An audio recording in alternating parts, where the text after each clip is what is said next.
June 3rd, 1944, somewhere in the hedgerows west of Isigny, Normandy. The morning fog clung to the trees like a living thing, thick enough that even the crows weren't sure whether to fly.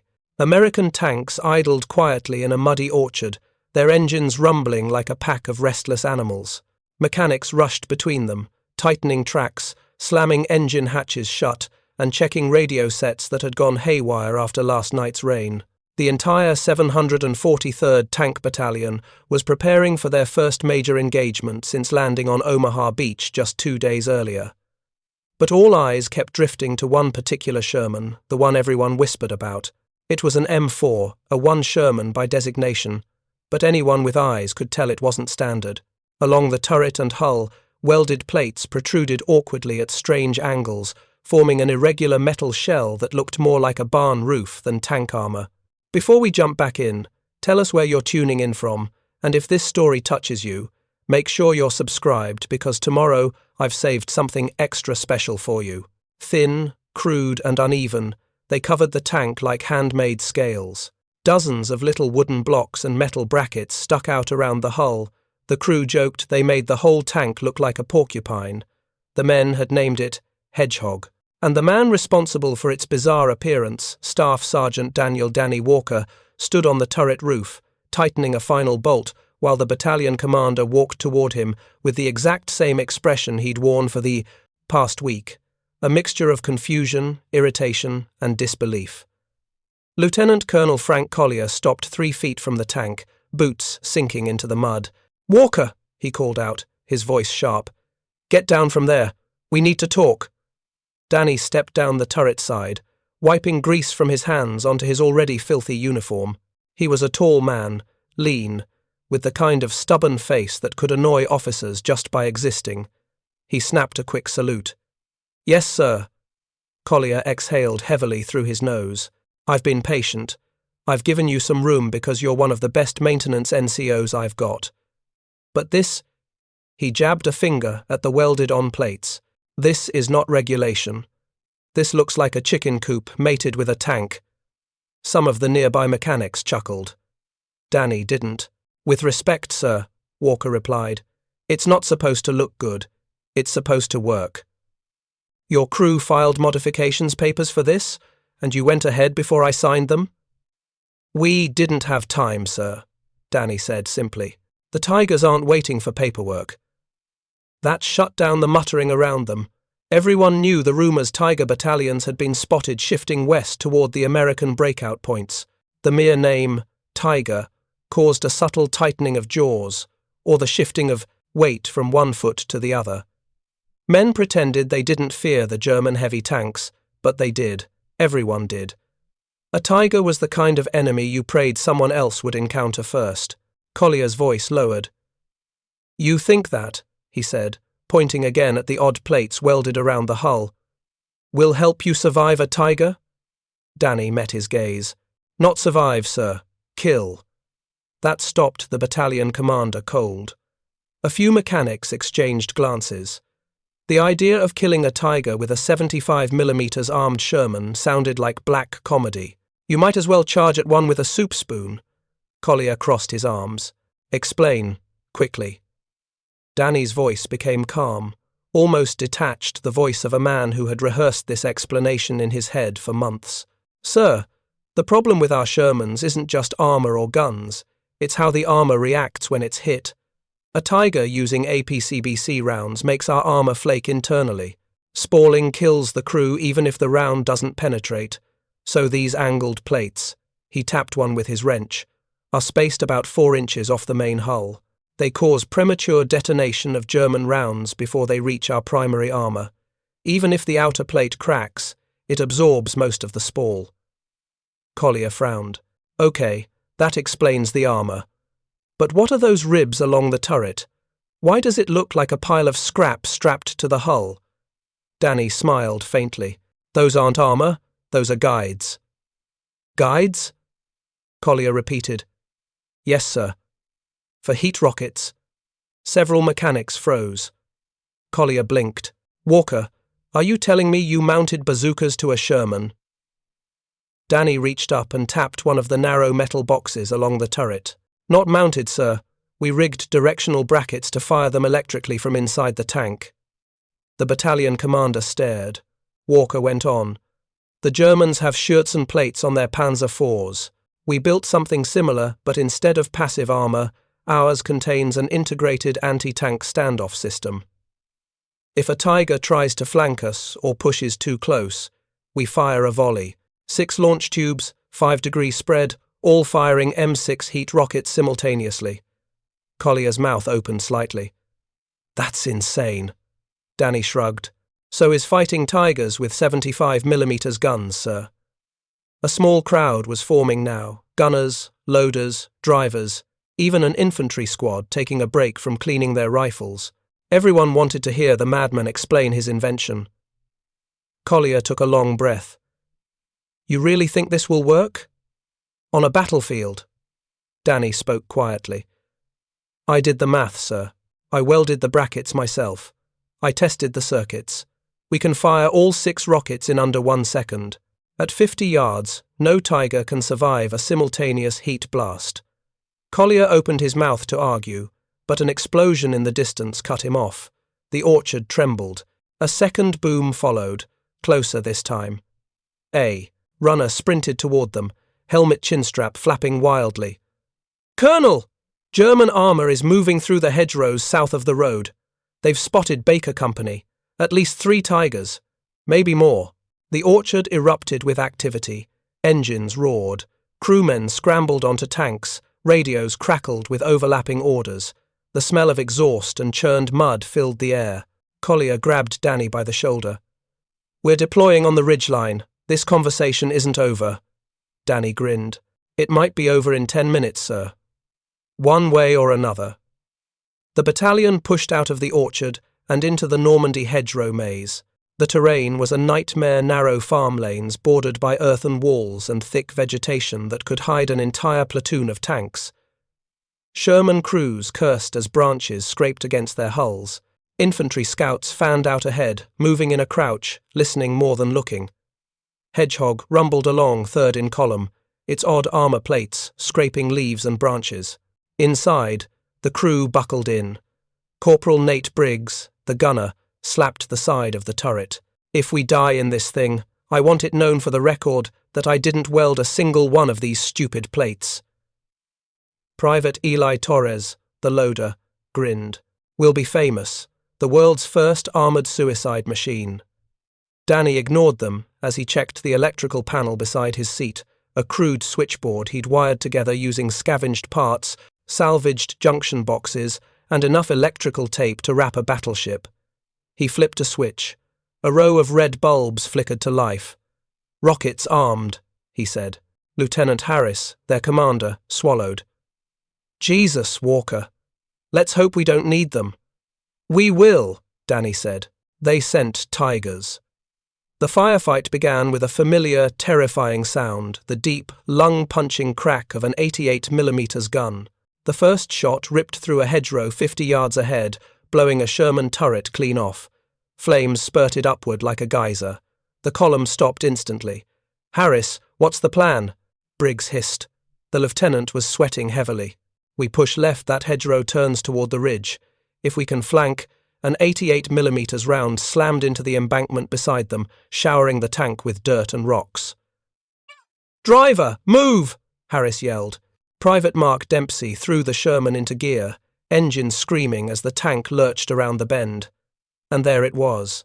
A tiger eye painted in Normandy yellow with wide green stripes pushing slowly through a gap in the hedgerow. It rotated its turret with mechanical calm, like swatting flies. Briggs saw the gun lining up. They've seen us. Danny grabbed the rocket panel. Distance? 60 yards, Briggs shouted. Good enough. Danny flipped open the safety cover. Harris stared at him. Walker, wait. Danny hit the firing switch. A Sherman suddenly erupted like a beehive, releasing a swarm. 6 white streaks burst from the rack around the turret, shooting outward in a widening pattern, streaks of smoke and hellish flame. The rocket struck the Tiger before the German commander even realized what was happening. 3 hit the turret, 2 slammed into the hull above the left track, One punched into the loader's side plate. Heat warheads detonated in a near-simultaneous chain, bright orange blossoms hammering the Tiger's armor like a giant fist. For one long second, the German heavy tank simply froze.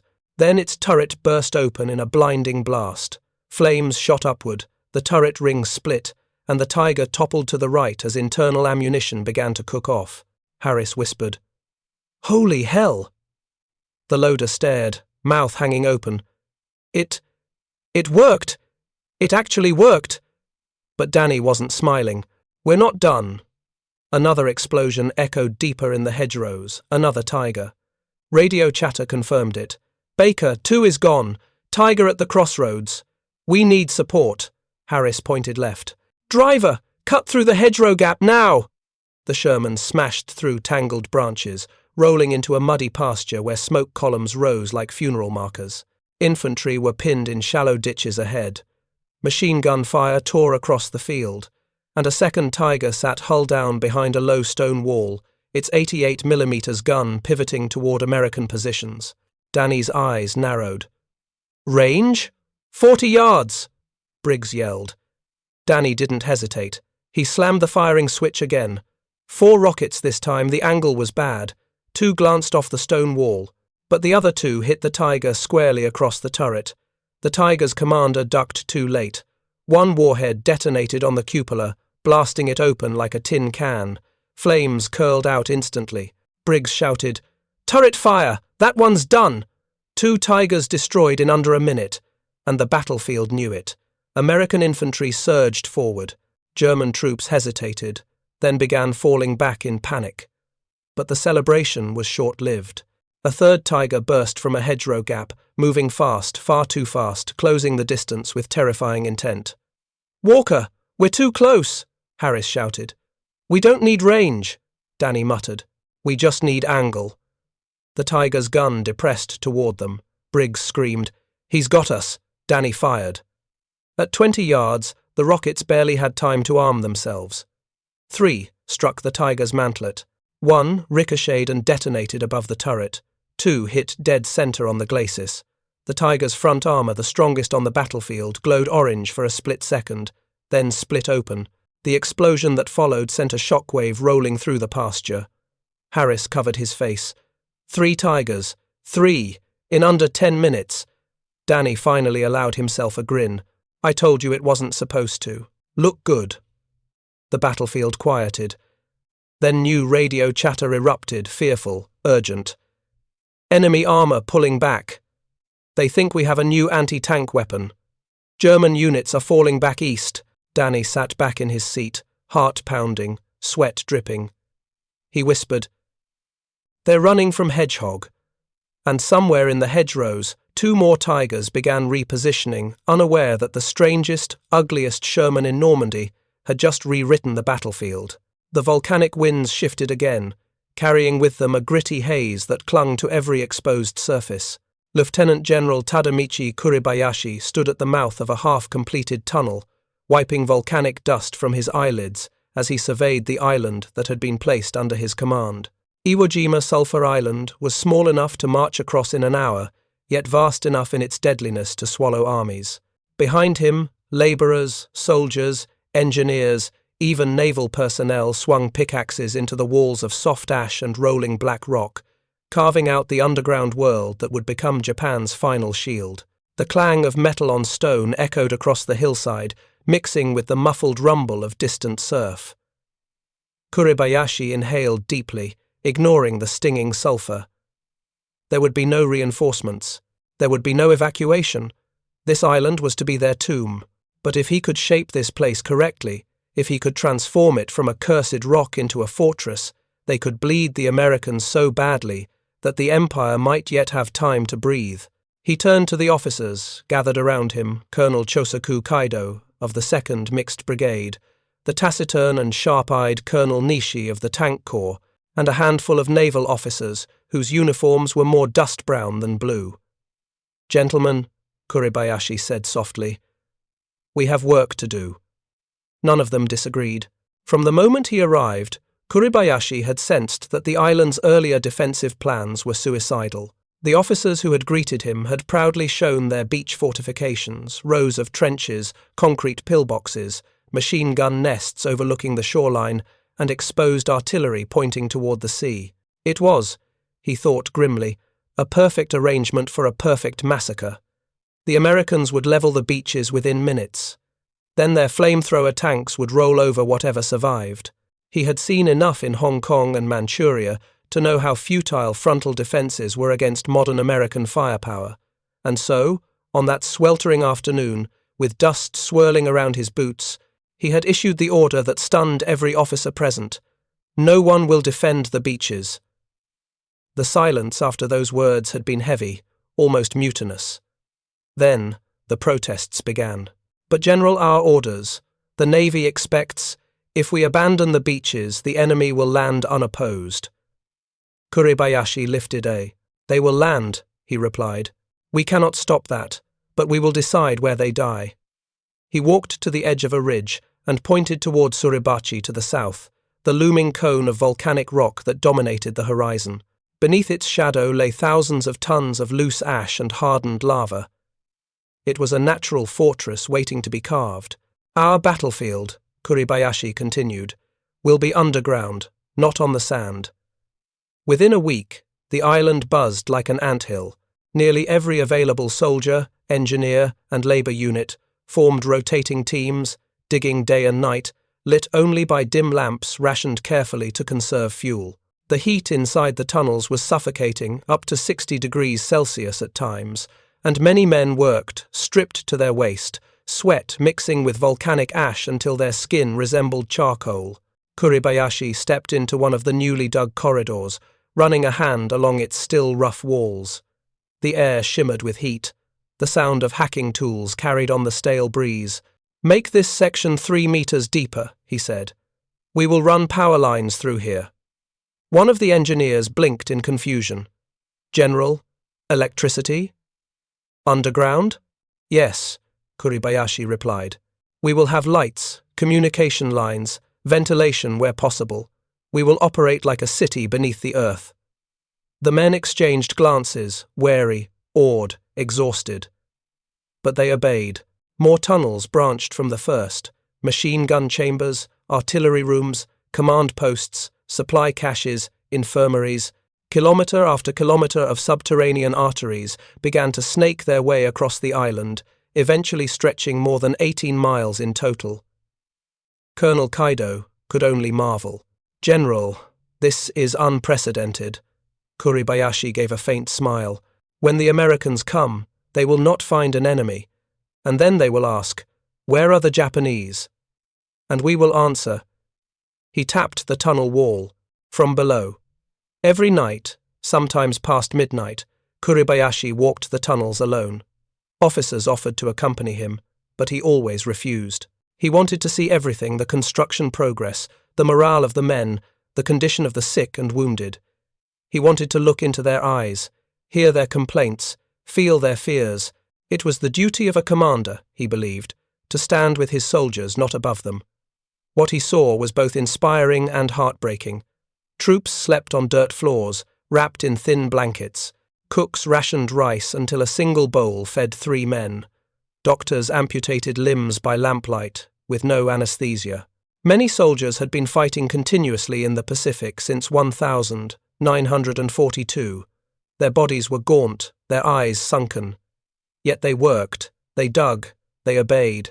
When Kuribayashi stopped to speak with a group of labourers, one young conscript bowed apologetically.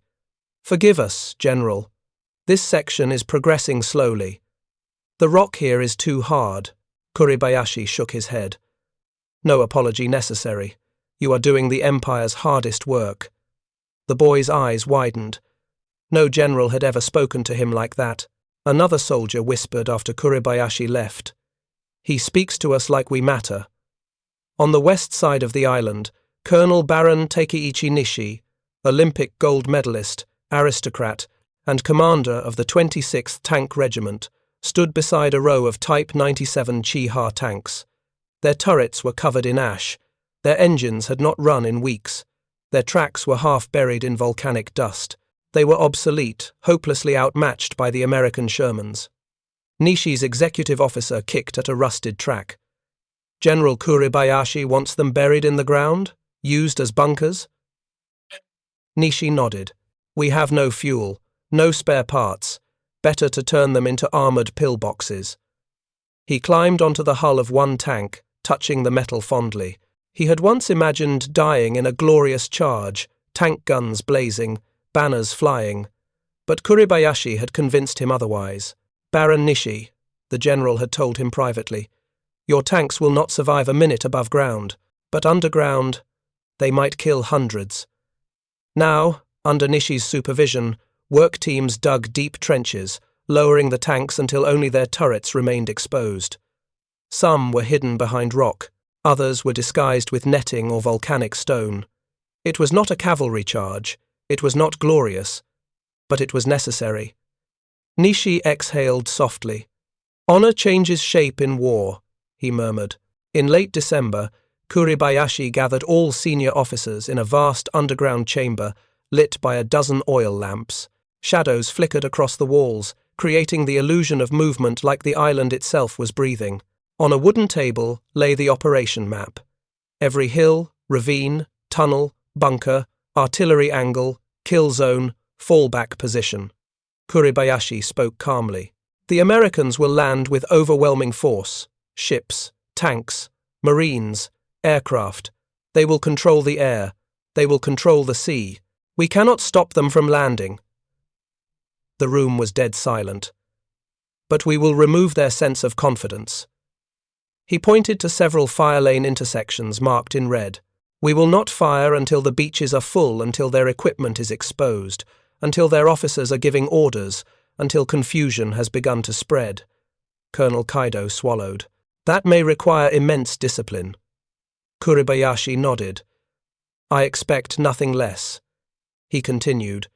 We will not waste lives on banzai charges.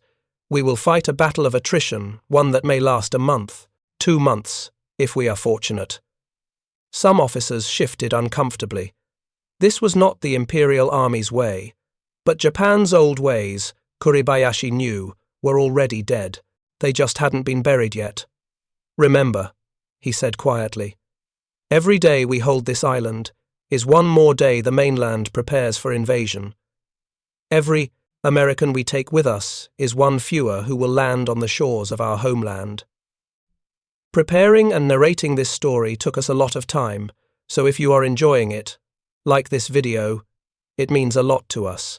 Now back to the story. He paused, letting the message sink in. Survival is impossible. Victory is impossible, but purpose remains. Despite his unshakable resolve, Kuribayashi was still a man, a father, a husband. Late at night, when the tunnels quieted and the volcanic winds outside died to a whisper, he would sit at his small wooden desk and take out a sheet of paper. To Yoshi, his beloved wife, to Taro, his growing son, to little Takako, whose smile he carried in his heart. He wrote of his pride in them, of his hope that Japan would endure, of his belief that he was doing what honor demanded. But between the lines, hidden behind measured phrases, was a truth only he understood. He would never see them again. When he sealed each letter, he would rest his hand on the envelope for several seconds, as if pressing a final memory into the paper. No one knew how many letters he wrote, only that each one was a goodbye in disguise. By early January 1945, the island had transformed into a labyrinthine monster dense with hidden artillery, camouflaged firing positions, interlocking lines of fire. The central plateau, Hill 382, Turkey Knob, and the amphitheatre became the beating heart of the defence. From there, Japanese guns could sweep almost the entire island. Kuribayashi toured the positions one last time. He checked the artillery rooms deep within the earth. He inspected the coal-fired generators powering the underground lights. He tasted the rationed rice given to the men. He touched the cold steel of the machine guns embedded into the hillside. Then he climbed Suribachi alone, standing against the wind at the summit. Below him lay the beaches flat, exposed, soon to be drenched in American blood and Japanese sacrifice. He closed his eyes. "We are ready," he whispered. In early February, spotters on the island noticed something alarming: thin lines of smoke on the horizon, then shapes, then silhouettes of warships, dozens upon dozens of them. The American fleet, the largest invasion force yet assembled in the Pacific. Kuribayashi stood in the operations room, maps pinned to the walls, phones buzzing sporadically. The officers looked to him for reaction, for fear, for anger, for last-minute orders. He gave them none. Instead, he simply nodded. "Gentlemen," he said, "inform every unit. The enemy is in sight." He lifted his sword, looked at the men who had followed him into hell, and added, "The battle for Iwo Jima begins." The first American shells came at dawn. A deep, rolling thunder swept across Iwo Jima, so powerful that dust shook loose from tunnel ceilings and drifted over the men like volcanic snow. The ground trembled under Kuribayashi's boots as he stood in the command bunker, listening to the warships open fire. Not a sporadic barrage. Not probing fire. This was annihilation. A naval bombardment from a fleet that stretched beyond the horizon. A staff officer rushed in. "General, the southern coast Suribachi's slopes are being flattened." Kuribayashi nodded calmly, though his heart tightened. So it begins. The Americans had planned to bombard the island for 3 days. Instead, weather delays had compressed their timetable, and now they poured all their fury into a shorter, more violent storm of metal. The entire island shook. Men clung to the tunnel walls. Fuel drums rattled. Rice sacks toppled. Dust fell like mist. The lamps flickered. A detonation closer this time made the tunnel shudder violently. A junior officer blanched. "General, if they continue like this—" Kuribayashi stopped him with a raised hand. "Our strength," he said quietly, "is that there is nothing above ground for them to destroy. On Suribachi, the artillery crews endured hell. Their tunnels were deep, but not deep enough to escape the punishment raining down from offshore. Men huddled around ammunition crates, hands over their ears. The sound was not noise, it was physical, a crushing pressure that clawed at the lungs and hammered the ribs. A section leader shouted over the thunder, "Hold fast! Hold fast! The Americans can't bomb forever!" Another blast. The walls trembled. A lantern fell and shattered. One soldier, barely 18, cried out, "Sir, the mountain is breaking! The whole mountain is— Silence!" The leader barked. "Suribachi has stood for thousands of years. It will outlast this." He wasn't sure he believed it, but his men needed to. Inside the main bunker in the northern sector, Kuribayashi leaned over a rough map illuminated by dim electric bulbs. He placed small wooden blocks representing regiments, batteries, machine gun nests into their pre-planned fire zones. Colonel Chosaku Kaido entered, saluting sharply. His uniform was grey with dust. "General, we have early damage reports from the southern tunnel network." Kuribayashi motioned for him to continue. "2 entrances have collapsed. Some air vents are blocked, but casualties are minimal. The underground system is holding." Kuribayashi exhaled a slow breath. Relief, muted but real. "Good. Keep engineers ready to clear blockages once the shelling pauses." Kaido hesitated. "Sir, there may be no pause." Kuribayashi looked up. His eyes were calm. "There is always a pause. Even the Americans must reload." A faint smile tugged at Kaido's dry lips. Only Kuribayashi could joke on a day like this. At 0900 hours, 30 American battleships, cruisers, and destroyers formed a crescent around the island. Their guns spat fire and thunder non-stop. Some shells were so massive they made their own wind. Others detonated in mid-air, sending razor shards of metal raining down. A lookout in an elevated tunnel, Chamber muttered, "This is not bombardment. This is the wrath of gods." A mortar crewman replied, "No, the gods wouldn't waste this much ammunition." Time warped in the darkness. Minutes stretched into hours. Hours blurred together in a haze of dust, heat, and fear. Engineers reinforced beams. Doctors treated concussions.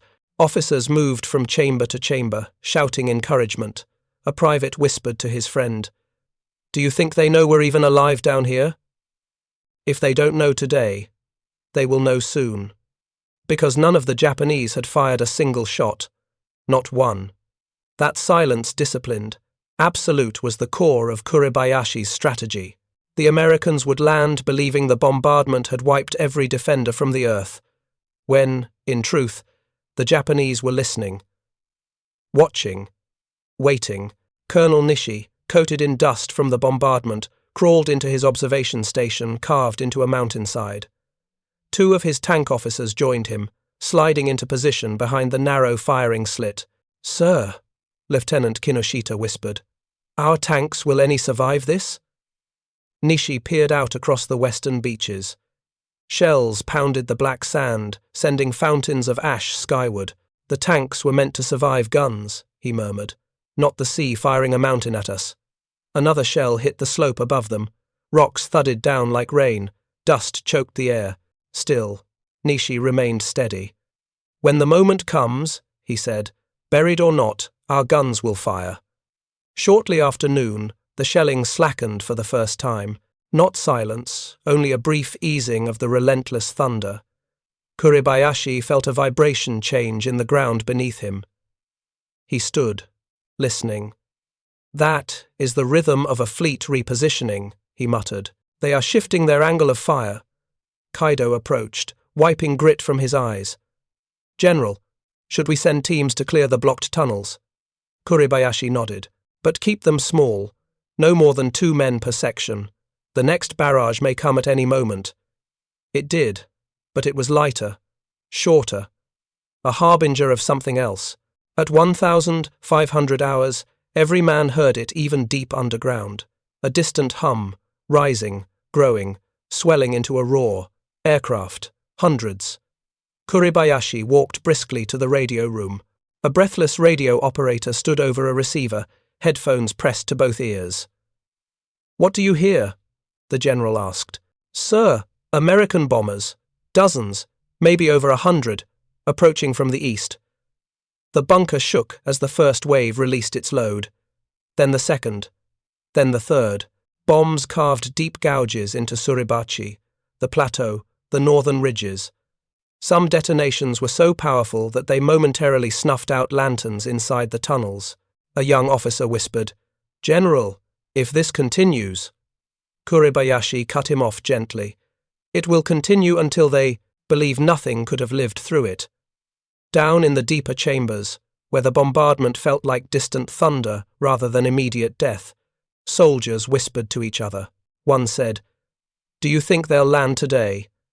Another replied, "Not until they've burned every tree and rock." A third scoffed, "There aren't any trees on this cursed island." Laughter brief, nervous, echoed through the darkness. Then quiet. An older sergeant said, "Remember the general's orders. We do not engage until his signal, no matter how many Americans step on the beach." Silence. Fear sharpened the air.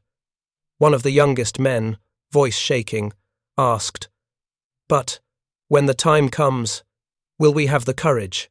The sergeant put a hand on his shoulder. "When the time comes, fear won't matter, duty will." Late in the evening, the bombardment tapered again. Not silence, just space between detonations. Enough space for a man to think. Kuribayashi retreated to a small side chamber, a crude wooden desk, a candle stub, a stack of maps. He removed from his breast pocket a small folded photograph of his children. Taro, standing proudly in his school uniform. Takako, smiling wide as she held a paper doll. He touched the photo lightly, then set it down. He whispered, "My little ones, forgive your father." A faint tremor shook the chamber, another artillery strike. He didn't react. "Your enemy grows closer," he murmured, "and so does my promise." He blew out the candle. Darkness swallowed the room. Morning brought no sunlight, only drifting ash and the lingering smell of cordite. The Americans resumed their bombardment, less intense, but more directed. Cruisers targeted suspected gun positions. Destroyers fired at tunnels. Battleships bracketed Suribachi with massive shells that sent geysers of black earth skyward. Kuribayashi walked through the tunnels, inspecting the damage. Collapsed chambers were sealed. Ventilation shafts were repaired where possible. Wounded men were moved deeper underground. He passed a group of soldiers eating meagre rations, half bowls of sticky rice and pickled radish. One soldier tried to stand and bow, but Kuribayashi gestured for him to remain seated. "Eat," he said softly. "You will need your strength tomorrow." The men stared. They knew what tomorrow meant. That night, Kuribayashi gathered his senior officers in the main operations chamber. A single electric lamp cast a pale glow across their faces. "Gentlemen," he began, "our watchers confirm troop transports approaching." Colonel Kaido exhaled sharply. Colonel Nishi lowered his eyes. Naval Captain Samaji Inoue clenched his jaw. Kuribayashi continued. "By dawn, the Americans will begin their landings." He placed both hands on the table. "Remember our strategy. Let them come ashore. Let them unload tanks, supplies, ammunition. Let them believe they are unopposed." He looked each officer in the party. "There will be no firing from Suribachi.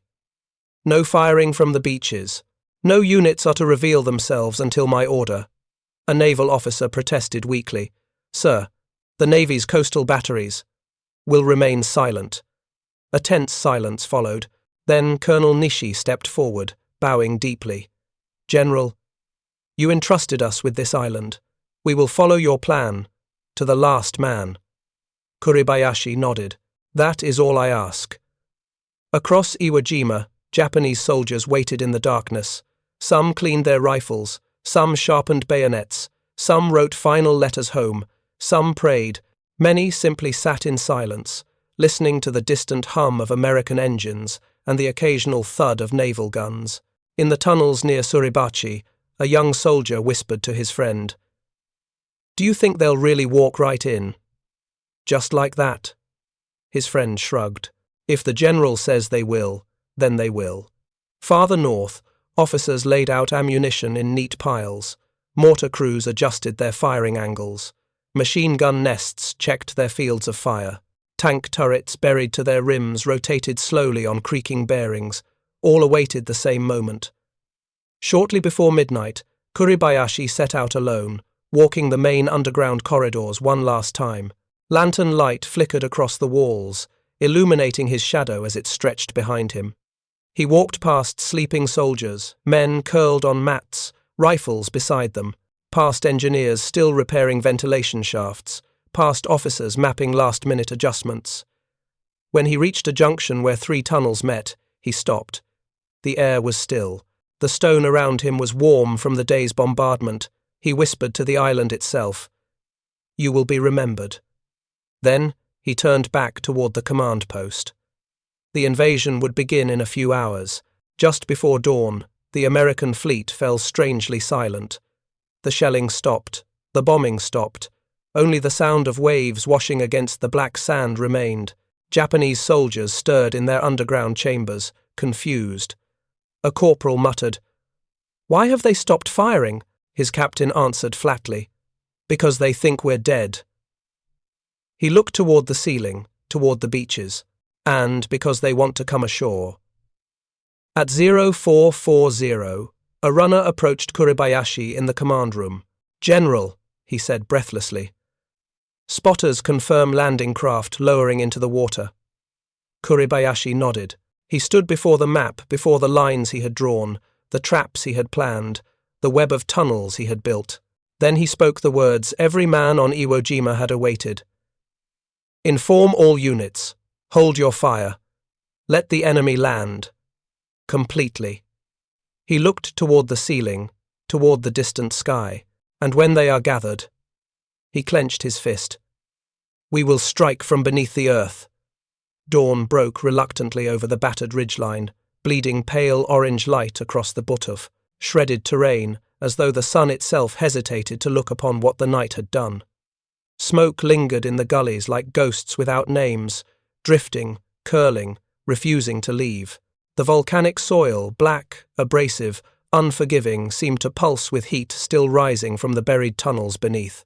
General Kuribayashi stood at the mouth of the last command post, his uniform streaked with ash and dust, the once crisp fabric now torn at the edges. His officers, those few who remained, watched him in silence. They were exhausted beyond words. Their faces had hollowed, eyes sunken, movements slow, careful, as though each step cost them something irretrievable. A faint rumble swept across the island, shells distant, scattered, probing fire. The Americans were pushing again. Kuribayashi inhaled deeply, tasting ash, sweat, and earth. "We buy one more day," he said softly, almost as a whisper to himself. "Not for victory, but for honor. For our families who will never know how hard we fought." Colonel Nishi bowed his head. "Your strategy has given Japan more time than the High Command ever believed possible. Tokyo will remember this." Kuribayashi offered no response. He didn't fight for Tokyo. He fought for the men beside him, farmers turned soldiers, clerks turned gunners, teenagers who had traded school books for rifles. He fought because they deserved a commander who would not abandon them, even when those far from the battlefield had already decided their fate. A messenger stumbled in, dust clouding around his knees. "General, the Marines. They're approaching the northern ridges.